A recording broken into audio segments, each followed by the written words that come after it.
So the creative process, you know this, from the first idea to the final product is a long process. It's super iterative, lots of refinement, blood, sweat, tears, and years. And we're not saying you're going to go out for a walk and come back with the Sistine Chapel in your left hand, right? So what frame of the creative process did we focus on? Just this first part, just brainstorming, coming up with a new idea. So we actually ran 4 studies with a variety of people. You were either walking indoors or outdoors. And we all found all of these studies found the same conclusion. I'm only going to tell you about one of them today.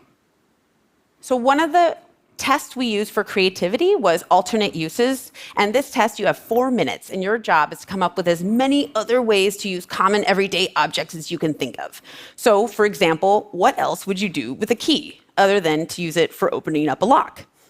Clearly, you could use it as a third eyeball for a giraffe, right? Maybe. That's sort of interesting, kind of new, but is it creative?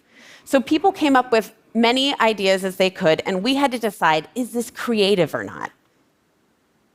So the definition of creativity that a lot of people go with is appropriate novelty. So for something to be appropriate, it has to be realistic. So unfortunately, you can't use a key as an eyeball. Boo. But novel is the second thing, is that nobody had to have said it. So for us, novelty, it had to be appropriate first, and then for novelty, nobody else in the entire population that we surveyed could have said it. So you might think you could use a key to scratch somebody's car, but if somebody else said that, you didn't get credit for it. Neither of you did. However, only one person said this. If you were dying and it were a murder mystery, and you had to carve the name of the murderer into the ground with your dying words. So one person said this. And it's a creative idea because it's appropriate and it's novel. So you either did this test and came up with ideas while you were seated or while you were walking on a treadmill.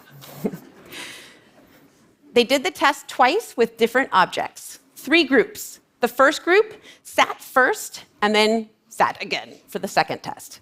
The second group sat first and then did the second test while walking on a treadmill. The third group, and this is interesting, they walked on the treadmill first and then they sat. Okay, so the 2 groups that sat together for the first test, they looked pretty similar to each other, and they averaged about 20 creative ideas per person. The group that was walking on the treadmill did almost twice as well. And they were just walking on a treadmill in a windowless room. So, remember, they took the test twice. The people who sat twice for that second test, they didn't get any better. Practice didn't help. But these same people who were sitting and then went on the treadmill got a boost from walking. Here's the interesting thing. The people who were walking on the treadmill still had a residue effect of the walking, and they were still creative afterwards. So the implication of this is that you should go for a walk before your next big meeting and just start brainstorming right away. So we have 5 tips for you that will help make this the best effect possible. So first, you want to pick a problem or a topic to brainstorm. So this is not the shower effect. This is not when you're in the shower and all of a sudden a new idea pops out of the shampoo bottle. This is something you're thinking about ahead of time, and they're intentionally thinking about brainstorming a different perspective on the walk. Secondly, I get asked this a lot. Is this okay while running? Well, the answer for me is that if I were running, the only new idea I would have would be to stop running. So... But if running for you is a comfortable pace, good. So it turns out whatever physical activity is not taking a lot of attention. So just walking at a comfortable pace is a good choice.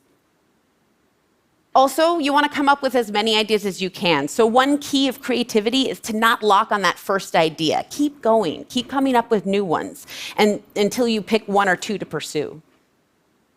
You might worry that you don't want to write them down because what if you will forget them? So the idea here is to speak them. Everybody was speaking their new ideas. So you can put your headphones on and record through your phone and then just pretend you're having a creative conversation, right? Because the act of writing your idea down is already a filter. You're going to be like, is this good enough to write down? And then you write it down. So just speak as many as you can and record them and think about them later.